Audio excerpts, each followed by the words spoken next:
దాన్ని కూడా ఆడపిల్లలకి గౌరవం లేదా అని చిరంజీవి గారు అన్నారు అన్న ఇదితో కొంతమంది వెబ్సైట్లో రాశారు. ఆడపిల్లలు అంటే గౌరవం లేదా?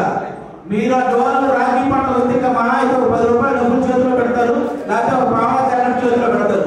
అదే రాగి పంటలకి ఆయన ఎప్పుడో కన్నా ఒక స్థలం మీద రేట్లు పెరిగితే ఆ వాటాలు వాళ్ళ చెల్లెలకు పంచి పెట్టారు.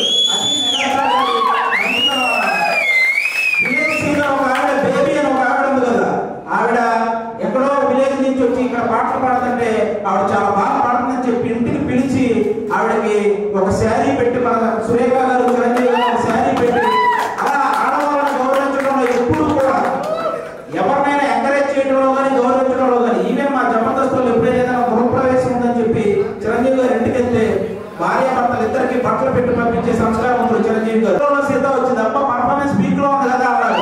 తర్వాత తమ్ముడు అనే సినిమా వచ్చింది, అన్నయ్య కాదు తమ్ముడు కూడా ఆధారపడుతున్నాడు అన్నారు. ఆ తర్వాత బద్రీ అనే ఒక సినిమా వచ్చింది. మిమ్మల్ని ఫ్యాన్స్ ఎవరు ఏం ఆకలేదు, మీరు ట్రోల్ చేసిన తర్వాత ఒకసారి ఇంటికి వెళ్ళి మీ నాన్నకి చెప్పండి, నాన్న నేను ఈరోజు చిరంజీవి గారిని ట్రోల్ చేశాను, ఆయన 2 లాగి పెట్టుకుంటే మూలం కూర్చోబెడతారు. అలాంటి ఫ్యాన్స్ ఉంటారు అన్నమాట చిరంజీవి గారికి. ఆ తర్వాత చిరంజీవి గారి తర్వాత మళ్ళీ పవన్ కళ్యాణ్ గారు వచ్చారు.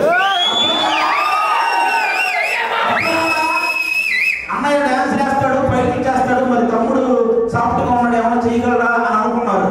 సుస్వాగతం అనేది సినిమా ప్రతి ఉండేది. అది మెగాస్టార్ చిరంజీవి గారి రేంజ్ అన్నమాట. మామూలుగా తెలుగు సినిమా అనగానే నమస్కారం పెట్టి గౌరవం